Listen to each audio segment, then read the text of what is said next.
ভূগর্ভের বস্তুসমূহকে এবং ভূগর্ভে প্রবাহিত পানি উপর থেকে দেখতে পেত যে প্রখর দৃষ্টি ক্ষমতা সম্পন্ন পাখি, সেই পাখির কথাই আজকে আপনাদের সামনে তুলে ধরব। পুরো ভিডিওটি মন দিয়ে দেখার অনুরোধ করছি।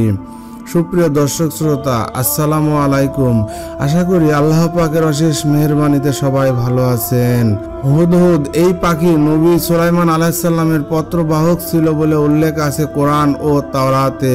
উল্লেখ্য, এই পাখিটি ইসরায়েলের জাতীয় পাখি। হুদহুদকে বলা যেতে পারে ইতিহাসের পাখি। আকারে ছোট, সৌন্দর্যে অনন্য। হযরত সুলাইমান আলাইহিস সালামের রাষ্ট্রীয় কাজে ব্যবহৃত হতো এই পাখি। পবিত্র কোরআনে বর্ণিত হুদহুদ পাখির ঘটনা। হুদহুদকে বলা যেতে পারে ইতিহাসের পাখি। আকারে ছোট, সৌন্দর্যে অনন্য। হযরত সুলাইমান আলাইহিস সালামের রাষ্ট্রীয় কাজে ব্যবহৃত হতো এই পাখি।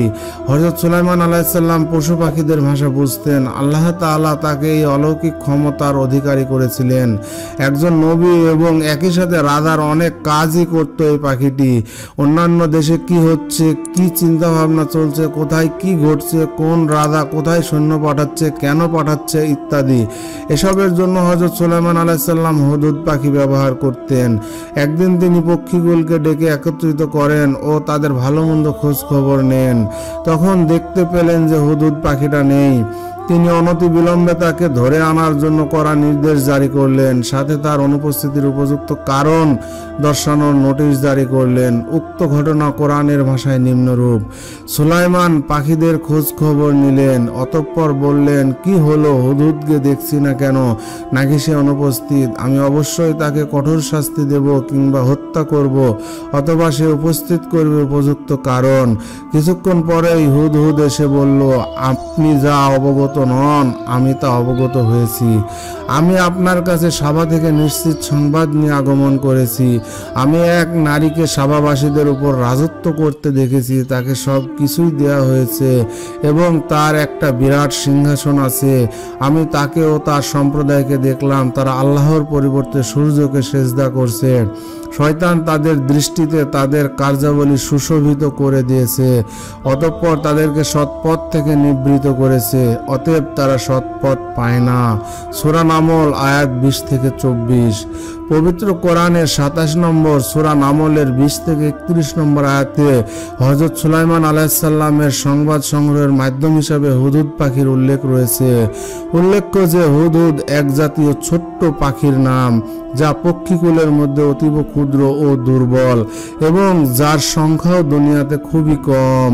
হাদিসে বর্ণিত আছে যে হযরত আব্দুল্লাহ ইবনে আব্বাস রাদিয়াল্লাহু তাআলা আনহু একদা নও-মুসলিম ইহুদি পণ্ডিত আব্দুল্লাহ বিন সালামকে জিজ্ঞেস করেন, এত সব পাখি থাকতে বিশেষভাবে হুদহুদ পাখির খোঁজ নেওয়ার কারণ কি ছিল?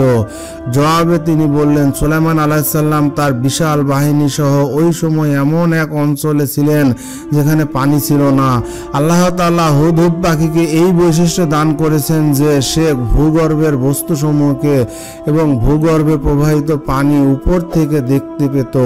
হযরত সুলাইমান আলাইহিস সালাম হুদহুদকে এজন্যই বিশেষভাবে খোঁজ করছিলেন যে এতদ অঞ্চলে কোথায় মরুগর্ভে পানি লুকায়িত আছে সেটা জেনে নিয়ে সেখানে জিন দ্বারা খনন করে যাতে দ্রুত পানি উত্তোলনের ব্যবস্থা করা যায়। একদা হযরত আব্দুল্লাহ ইবনে আব্বাস রাদিয়াল্লাহু তাআলা আনহু হুদহুদ পাখি সম্পর্কে বর্ণনা করছিলেন। তখন নাফে ইবনুল আজরক তাকে বলেন, জেনে নিন হে মহাজ্ঞানী, হুদহুদ পাখি মাটির গভীরে দেখতে পায়, কিন্তু তাকে ধরার জন্য মাটির উপরে বিস্তৃত জাল সে দেখতে পায় না যখন সে তাতে পতিত হয়। জবাবে ইবনু আব্বাস রাদিয়াল্লাহু তাআলা আনহু বলেন, যখন তাকদীর এসে যায় চক্ষু অন্ধ হয়ে যায়। চমৎকার এ জবাবে মুগ্ধ হয়ে ইবনুল আরাবী বলেন, এরূপ জবাব দিতে কেউ সক্ষম হয় না কোরআনের আলেম ব্যতীত।